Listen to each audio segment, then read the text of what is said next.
Welcome to YoYo TV. Sir, ఇప్పుడు ఈ పేరు వింటేనే మన భారత్లోని ప్రతిపక్షాలు ఒంటికాలిపై లేస్తున్నాయి. రాహుల్ గాంధీ నుంచి అఖిలేష్ యాదవ్ వరకు, మమతా బెనర్జీ నుంచి స్టాలిన్ వరకు అందరిలో ఒకంత భయం కనిపిస్తోంది. ముఖ్యంగా పశ్చిమ బెంగాల్ సీఎం దీదీకి అయితే సర్కు వ్యతిరేకంగా కొత్త కొత్త వ్యూహాలను రచిస్తున్నట్లుగా తెలుస్తోంది.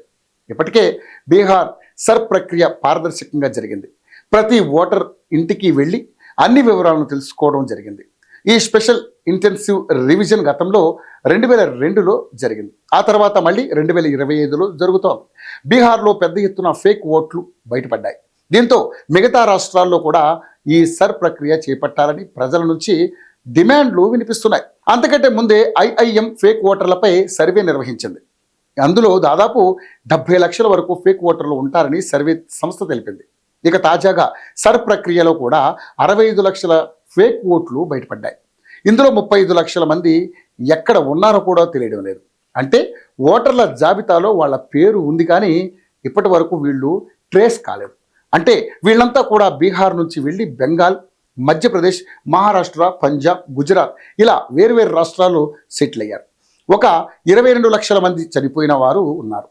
అయినా కూడా ఈ ఓట్లన్నీ కూడా పోలయ్యేవని కొంతమంది రాజకీయ విశ్లేషకులు అంటున్నారు. ఇది జరగకుండా ఈసారి సర్ నిరోధించింది. అదేవిధంగా 7 లక్షల మంది 2-3 చోట్ల ఓటర్ల పేర్లున్నాయి. వీళ్ల పేర్లను ఒక చోట ఉంచి మిగతా చోట్ల తీసేశారు. ఇంకో 1,20,000 మంది గురించి వివరాలు మాత్రం ఇంకా అందుబాటులోకి రావాలి. ఇదే తరహాలో సర్ ప్రక్రియ నెక్స్ట్ పశ్చిమ బెంగాల్లో జరగబోతోంది. ఇక్కడ వరుసగా 2 సార్లు టీఎంసీ పార్టీ అధికారంలోకి వచ్చింది.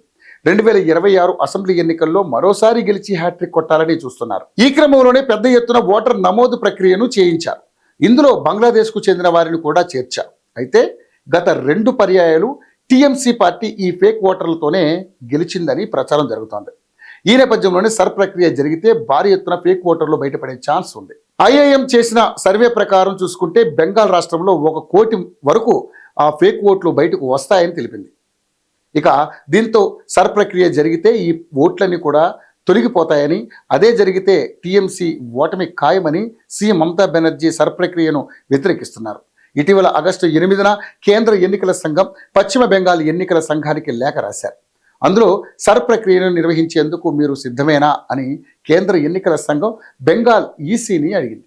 దీనికి బెంగాల్ ఎన్నికల సంఘం సిద్ధమే అని తెలిపింది. దీనికి రాష్ట్ర ఎన్నికల సంఘానికి మమతా బెనర్జీ నోటీసులు కూడా ఇచ్చింది ప్రభుత్వం. అయితే ఇక్కడ ఈసీకి నోటీసులు జారీ చేసే అధికారం రాష్ట్ర ప్రభుత్వానికి లేదు, కానీ మమతా బెనర్జీ మాత్రం నోటీసులు ఇచ్చింది. అంతటితో ఆగకుండా బూత్ లెవెల్ ఆఫీసర్లు ఎవరైతే ఉంటారో, అంటే ఇంటింటికి వెళ్ళి సర్వే చేసే ఆఫీసర్లు, వాళ్ళని హెచ్చరించింది. టీఎంసీకి అనుకూలంగా పనిచేయాలని ఆదేశించింది. మమతా భయపడుతున్నారు అనడానికి ఇదే పెద్ద సాక్ష్యమని పలువురు రాజకీయ నాయకులు అంటున్నారు. బెంగాల్ గనక సర్ ప్రక్రియ జరిగితే మమతా బెనర్జీ ఇంట్లో రెస్ట్ తీసుకోవాల్సిందే అని చెబుతున్నారు. ఈసారి ఎన్నికల ఫలితాలు ఖచ్చితంగా తారుమారు అవుతాయని, అందుకు ప్రధాన కారణాలు టీఎంసీపై వ్యతిరేకత, ఫేక్ ఓట్ల ఏరివేత. అందుకే ఇంతలా మమతా బెనర్జీ బెదిరింపులకు దిగుతోంది.